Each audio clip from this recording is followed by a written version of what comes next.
Okay, hey guys. Mag-roasted tayo ng almond.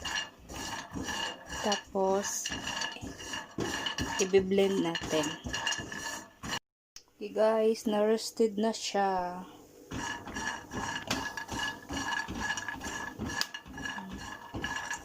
So, lilipat muna natin to sa ating strainer. So, lipat muna natin dito. Yan. Tapos, next, yung ating walnut. So, ayan, meron tayong 1.5 bag na walnuts. So, hindi natin yan makakain lahat. Kaya,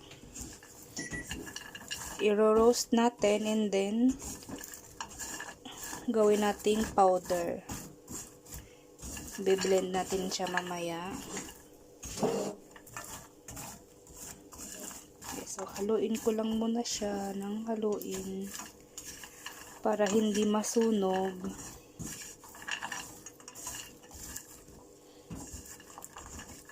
Then,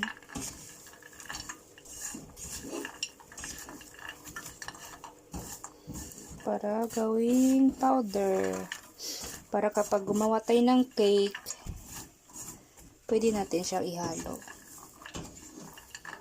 Okay? Or cookies. Gawa tayo ng cookies.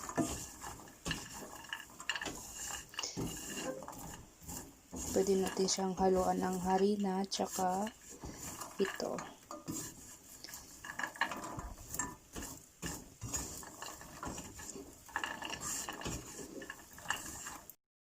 Ayan na guys.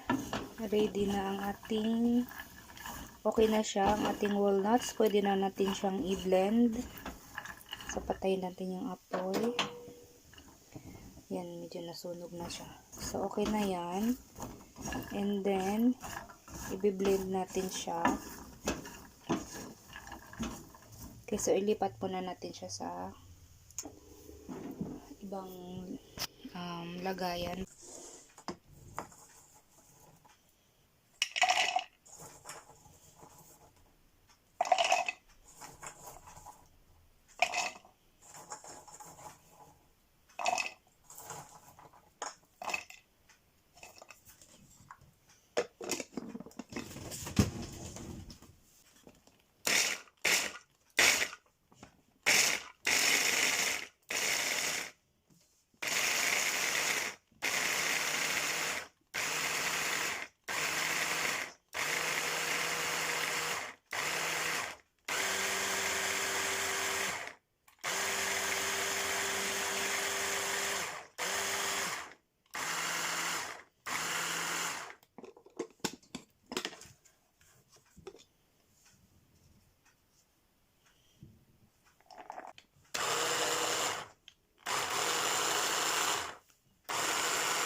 So, nagsasalita ako, hindi pala na-record. So, ito, yung pinagamitan natin ng walnuts kanina.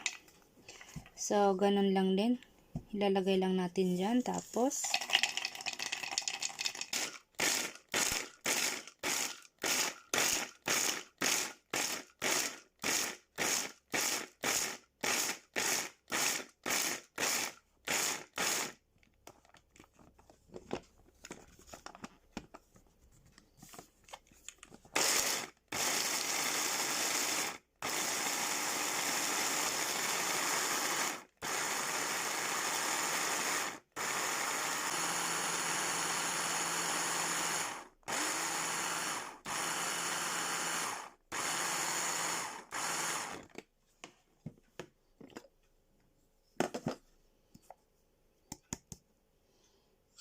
Ito na yung almond natin.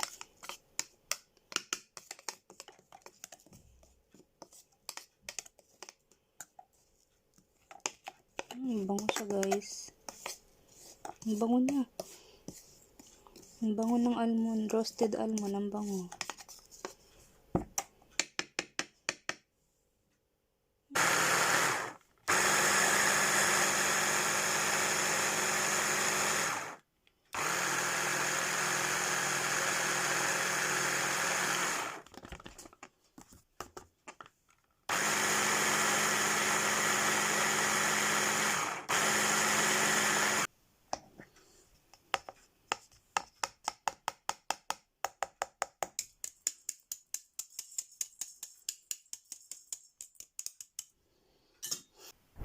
Okay guys, so this is the final product. Roasted almonds. And then ito naman yung ating roasted walnuts. Gusto natin gumawa ng cupcakes or cakes or cookies. Pwede natin to ihalo. Tsaka ito. Ayan guys, hope you guys enjoyed. And if you like this video, please like and subscribe to our channel. Thank you guys for watching. Bye-bye.